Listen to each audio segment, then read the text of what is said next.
Saturday night in South London, hundreds of young people are gathering for the latest craze, an acid house party in a disused warehouse. Coaches will take them to a destination which has deliberately been kept secret to evade the police. Where do you think you're going to? Mystery tour. We don't know. That's why it's a mystery. That's the mystery about it.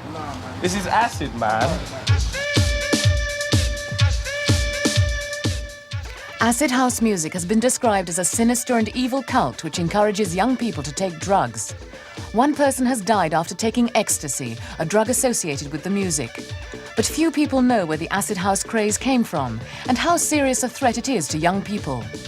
To find out, World in Action has spent a weekend with all sides of this controversial music scene. It's a weekend which ends in confrontation as the police step up their campaign against acid house parties. Well, when it first started, it was really different. The music was like nothing else really that had been around. Most of the time my parents don't really know that I'm going to an illegal warehouse party. I'd just say it's a warehouse party and they don't ask me whether it's illegal or not because they don't really know about those sort of things. OK then, see you later. Bye. Been to a few warehouse parties in Watford. When you walk in, it's different because it's all packed. People are all wearing different clothes and in general, the atmosphere is just so much better because you know that it's not straight and policemen could walk in any time. My parents aren't worried about like warehouse parties, but only acid parties because they think there's going to be more, you know, there's going to be drugs going around the acid parties, but not like the normal warehouse party.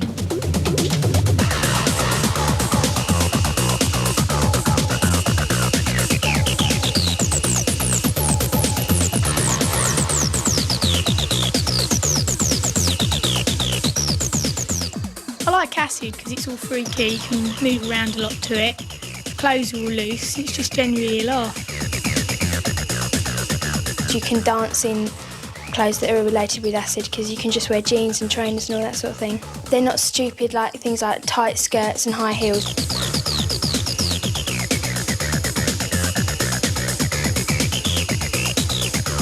Well, acid house, or even if you abbreviate it to house music, started way back in about '83 in Chicago in a club called The Warehouse, where a DJ called Frankie Knuckles was experimenting with a new form of music. People called it house music because it was originally played and created at The Warehouse.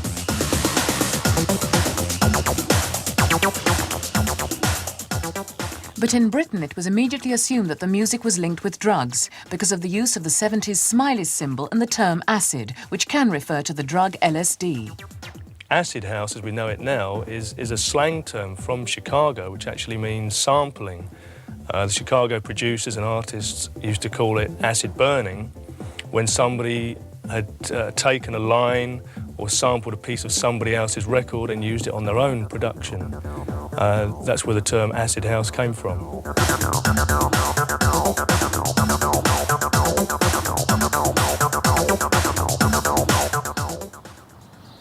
Good morning, London. You're listening to Studio FM on 92.7, and I'm waking you up with a bit of house-style acid.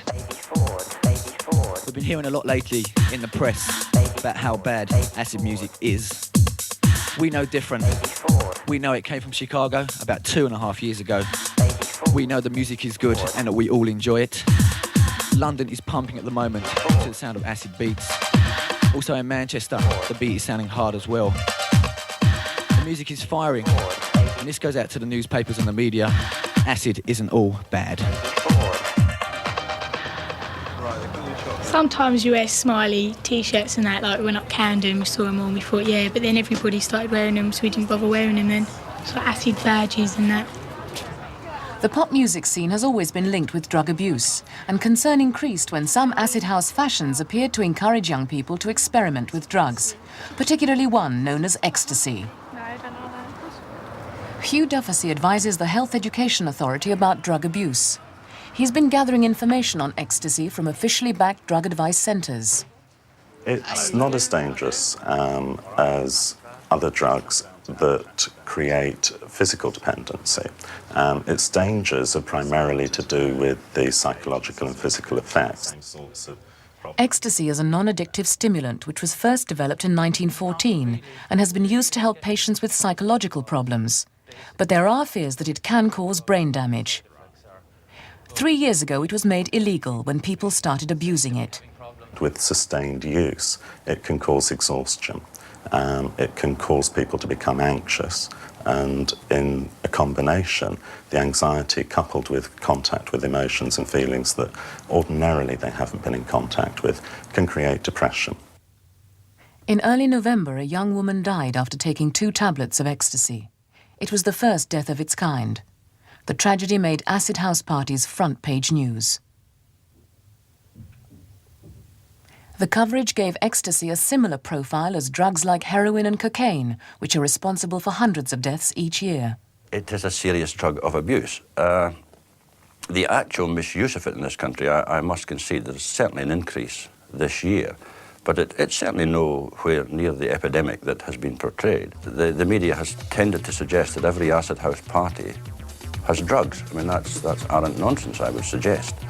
And equally, I mean, on the occasions where drugs are found at these parties, it's not just ecstasy. It's all sorts of drugs.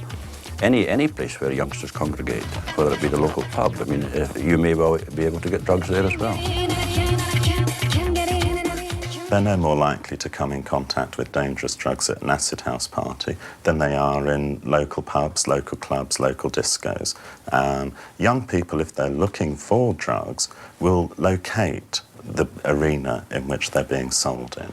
Our laboratory, for example, up to the end of August, had seized or had seen approximately 600 cases of cocaine, 600 cases of amphetamine, and 700 cases, I think it was, of heroin, those sort of figures. And up to the end of October this year, they had only seen 51 cases of ecstasy. And because of the special attention that we've been having, I looked at those 51 cases personally, and many of them were just single tablets, sometimes half a tablet. It's up to the person. I mean, if you get offered drugs, it's up to them whether they want to take them or not. It's nothing to do with anyone else. But if they want to, I think they're stupid. But it's up to them. There's going to be like drugs at all parties. It doesn't necessarily have to be an acid party. This is true. Screws you up. I've known people who have taken it, and it's affected them for like a week. And people who have taken one never take it again because it's really bad, and you hallucinate. And, so it's like a nightmare, doesn't it? Yeah, and everything's coming in to get you. Someone that I know reckons that it's ruined their whole life since they took it. And never again, you know, warn you never ever to do it ever. The drugs have got nothing to do with the music, it's just the same name. There's been drugs sort of all through every trend. Like the mods used to take all loads of drugs, pills and everything. Just used to pop them all the time, and most of our parents were like mods or rockers or whatever, and they used to drink and take drugs and everything, but now their parents, they're saying that we're not allowed to go to parties and that because of acid, because of the bad press.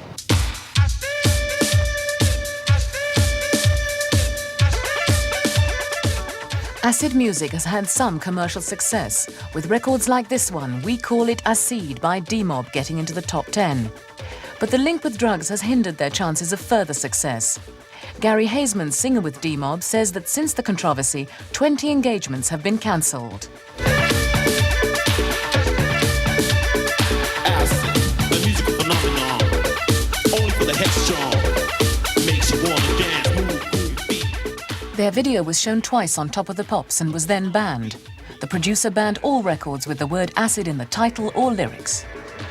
The lyrics actually say, you know, if you thought it was a drug, now you know you're wrong. You know, when we were making the record, we done this because we kind of saw the drug overtones which were about to happen, you know, in a sense. I've never taken drugs. I don't even drink, you know, so why am I going to make a record telling people to go and take drugs? No, I don't do that kind of thing. I feel sorry for the kids who are out there, who are drug-free, who like acid house, or whatever you call it, house, whatever, and they like to dance, wave their hands in the air, and their parents thinking, God almighty, are my kids on drugs? And that is only from a certain newspaper.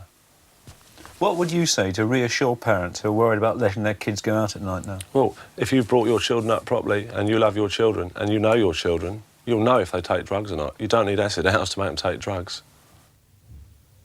The ban on Top of the Pops gave the impression that the BBC had banned acid house music completely, making it even more unacceptable to parents. I can categorically say that the BBC has not banned acid house music, and in particular Radio 1 certainly hasn't banned acid house music. What has happened is that the Top of the Pops, the BBC's premier pop show, has decided not to play tracks that have references to the word acid.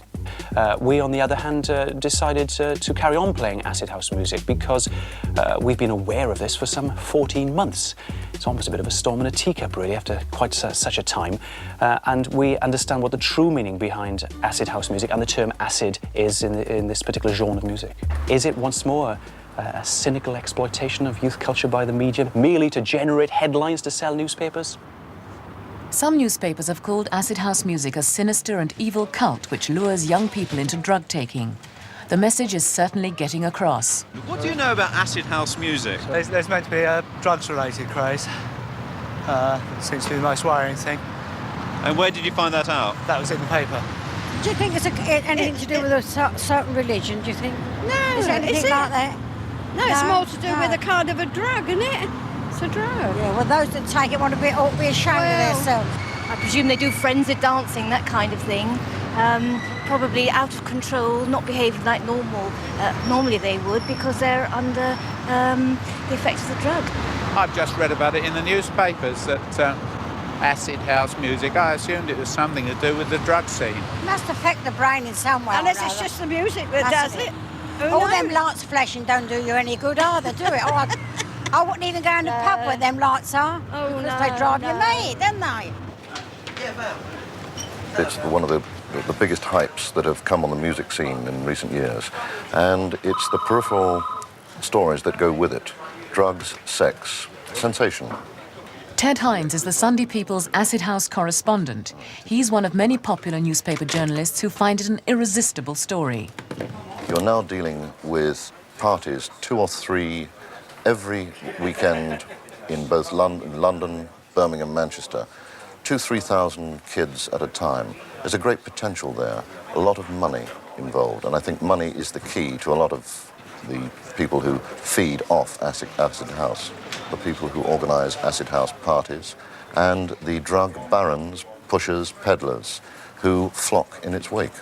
Unfortunately, the popular press has moved into the sensationalism of the drug and the scene that it's associated with, and extended the coverage. And in extending the coverage, it's actually advertising. I mean, Saatchi and Saatchi couldn't have done a better job, in essence. And it's the classic problem. Young people being told by adults that they shouldn't do something are more likely to go and do it than not do it. And I think that's the dilemma the popular press has to confront for itself.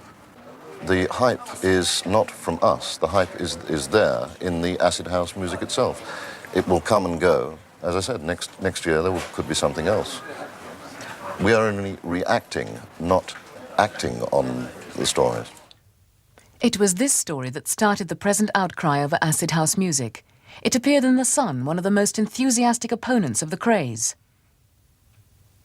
It was ironic 2 months later to find The Sun still warning readers about drugs, but exploiting the success of the music by selling acid house T-shirts. We were approached by The Sun to design a T-shirt for the Bizarre column. They asked us to add smileys to the design. They gave a full page in The Sun, and this is the promotion here, with the headline, "It's groovy, cool, it's our acid house T-shirt." So they promoted it as acid house. We were totally surprised. We didn't expect them to promote it as acid. And then what happened? They cancelled the order a couple of days after the promotion. The order was cancelled. I think it's hypocritical. I really do. Are you ready, people, to get down tonight? Don't forget the warehouse party. Don't be late. Ow! Get down tonight. House music. It's not just newspapers which have angered fans of acid house music. A report on News at 10 annoyed them so much that they've made a record mimicking it. Dance. Stop it. Have a good time. Stop it. You want to dance? Stop it. The psychedelic 60s. Have a good time. Stop it. You want to dance? Stop it. Have a good time. Stop it. The psychedelic 60s. The acid house. Stop it. A new culture for young people, the acid house. Stop it. Sweeping the country's nightclubs. The Acid House. Stop it. Kids who are enjoying themselves. The Acid House. So far, 3 newspapers have named 3 different people as the Mr. Big of Acid House. One of them, Tony Colston-Hayter, has been involved in the organisation of 6 warehouse parties. He's so unhappy at the way the media has reported Acid House music that he's producing a video which he believes will set the record straight. Well, the first time I walked into a really properly happening warehouse party, it just totally blew my mind. I couldn't believe that this quantity of people could all be dancing together and nobody looking over their shoulder at someone else or thinking, what does he think? And nobody getting drunk and brawling and whatever. The actual tabloid press have really come up with some outrageous fantasies in their stories that just really don't happen. I mean, sex romps, wild drug-taking parties, it's just all laughable. I mean, everyone knows who was at that party. All the police officers who came and looked at my party, the 2,000 people that were there, all know that this is total lies.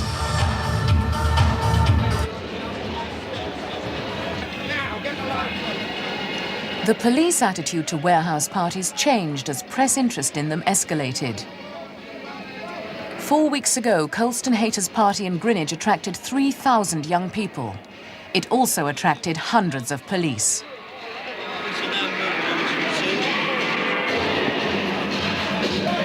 Well, I think they're quite serious about what they're doing.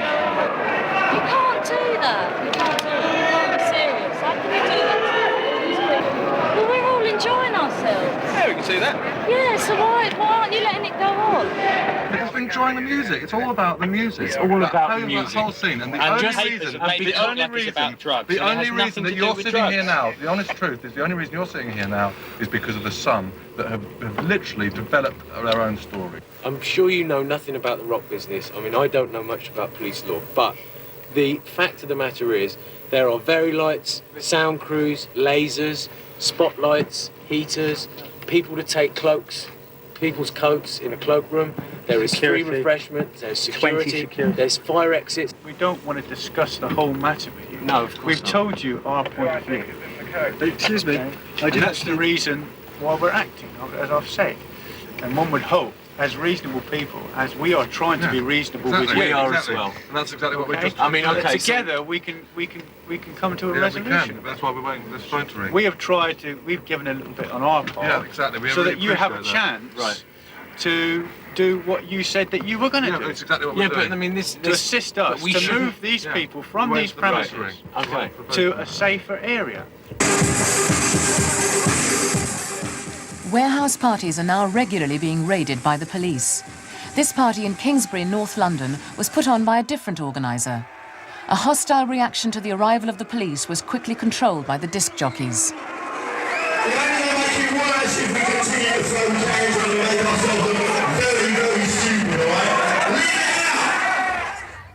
Tonight's biggest acid house party is to be at a disused warehouse in West London. The venue has been kept secret, but already there are problems for the person in charge of security. There's some friends of mine who are running it, and they've discovered their phone's been being tapped all day, which to me is an outrageous waste of, I don't know, police time, home office money, whatever. What evidence have they got for the phones being tapped? Well, it's quite funny, actually. My friend Jeremy picked up the phone, and there was recordings of his voice actually speaking to you from the morning, coming out of the phone. But it was an earlier party in the peaceful setting of Sevenoaks in Kent which led to the most controversial policing so far. A raid on an acid house party ended in violence and led to over 20 formal complaints against the police. They more or less wrote it down for you. This meeting is being held at the home of Lady Juliet Simpson, whose son was at the party. I can't help but believe these young people. I do think we've got the best police force in the world, and I'm very proud of British police. But there's been too many stories like this, and I think it'd be tragic if the police went down the route of control by violence. The party was in a derelict house in a business area of Sevenoaks. At midnight, about 60 policemen arrived. A group of them burst in to search for drugs. It was alleged that none of the group were in police uniform.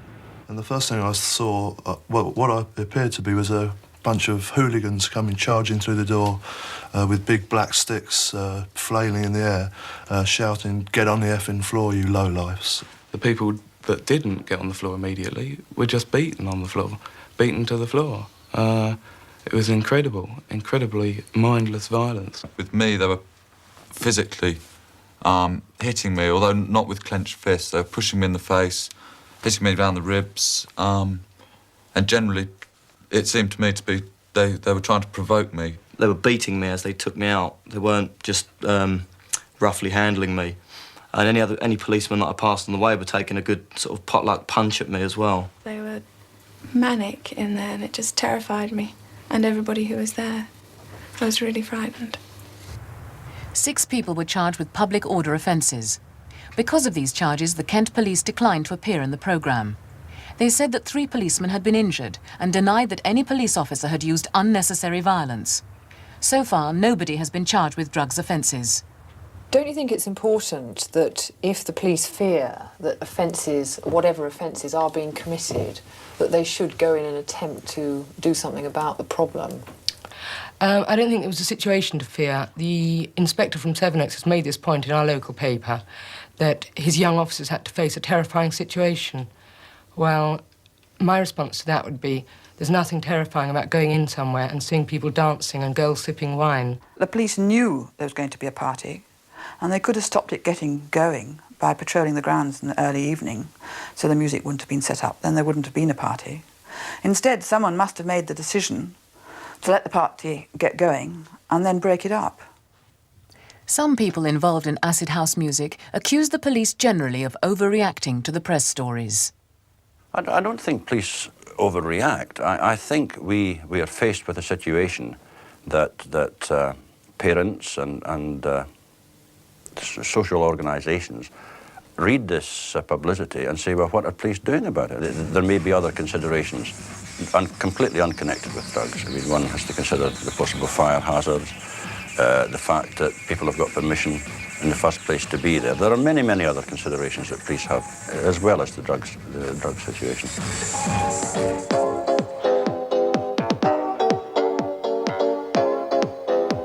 As another Saturday night falls upon us, in addition to the warehouses I've already mentioned, West Side people, yeah? Meet at Catford Station. An essential, get there early. As we all know, the police are going to break it dead early. We've got 20 buses going from all over London. People have actually hired their buses to come here, right, to the do. They'll come here, then the buses will go to the do, because it's very secret, as you can understand. But the thing is, once we're in there, the police can't stop it, right, because there's too many of us. And people are enjoying themselves. How many people do you think will end up there? Tonight, about 4,000. They're coming from Brighton, they're coming from Manchester, they're coming from Luton, Portsmouth, all over the place.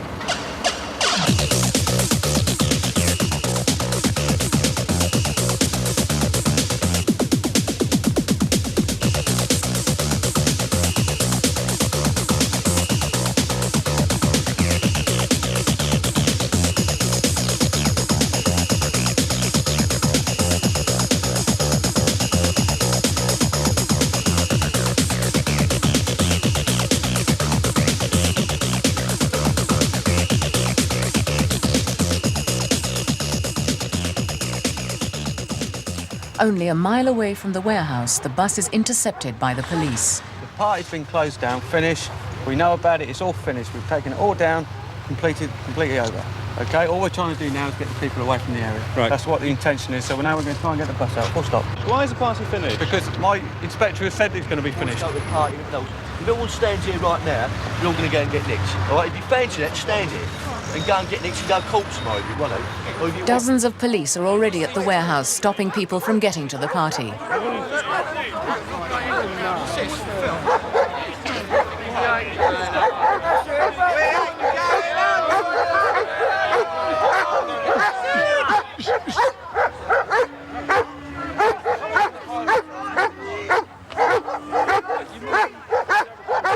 Well, I think, you know, a lot of the police here are very understanding. I don't think they really want to be here. I think they've got better things to be doing, you know. And it's just a terrible shame. There's 3,000 disappointed people all going off home. Well, this is really what's been happening every weekend. It's getting more and more depressing. The police told us that nobody had complained and there was no evidence of drugs. the same night they stopped 5 other parties in London. The organisers say that in 2 weeks' time they'll put on another secret warehouse party, and the game will begin again.